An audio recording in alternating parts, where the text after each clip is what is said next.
ഞാൻ ഡിസംബർ 31 ഞാൻ മരിക്കണം എന്ന് വിചാരിച്ച ദൈവം എന്നെ ഇവിടെ വരുത്തിച്ചതാണെന്ന് എനിക്ക് മനസ്സിലായി. കറക്റ്റായിട്ടുള്ള പ്ലേസിലേക്ക് ദൈവം എന്നെ കൊണ്ട് എത്തിച്ചു. ദൈവം എന്നോട് സംസാരിക്കുന്നെന്ന് എനിക്ക് മനസ്സിലായി തുടങ്ങി. ദൈവം ഏറ്റവും കൂടുതൽ സ്നേഹിച്ചു, ഇല്ലെങ്കിൽ ജീവിക്കാൻ പ്രേരിപ്പിച്ചു. ഞാൻ ഒന്നുമല്ല, ആരുമില്ല എന്ന് പറഞ്ഞ സ്ഥാനത്ത് ഞാനിപ്പോൾ തിരിച്ച് വീട്ടിലേക്ക് പോകുന്നത് എൻ്റെ അപ്പനെയും കൂട്ടിയാണ്.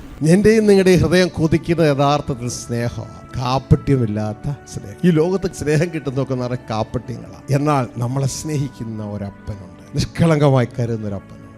ഒരു സ്ത്രീ തൻ്റെ കുഞ്ഞിനെ മറക്കൂ. ഇൻ കേസ് അവൾ മറന്നാലും ഞാൻ നിന്നെ മറക്കില്ല.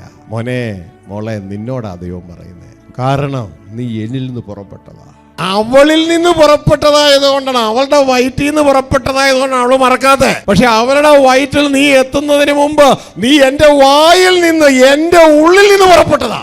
എനിക്ക് നിന്നെ മറക്കാൻ പറ്റുമോ? ഈ സ്നേഹനിധിയായ അപ്പൻ്റെ സ്നേഹത്തെ നിങ്ങൾ അറിയിക്കും. ഈ സ്നേഹം വരുമ്പോൾ ഉണ്ടല്ലോ, നിങ്ങളുടെ സങ്കടങ്ങൾ, നിങ്ങളുടെ വിഷമങ്ങളൊക്കെ അങ്ങ് മാറാൻ തുടങ്ങും. നിങ്ങളുടെ അകത്ത് നിറഞ്ഞു പതഞ്ഞ് കിടക്കുന്ന, ഒരിക്കലും പോകാത്ത വിഷമങ്ങളൊക്കെ നിങ്ങളിലൂടെ ഇങ്ങനെ പതഞ്ഞ് ഈ അപ്പൻ്റെ സ്നേഹത്തിൻ്റെ മുമ്പിൽ നിങ്ങളുടെ കണ്ണിൽ നിന്നും പല രീതിയിൽ കണ്ണുനീരൊക്കെ ആയിട്ട് ഇത് പുറത്തേക്ക് ചാടിപ്പോകും. കാരണം അപ്പൻ്റെ സ്നേഹം നിങ്ങളെ അതിനായി നിർബന്ധിക്കുകയാണ്.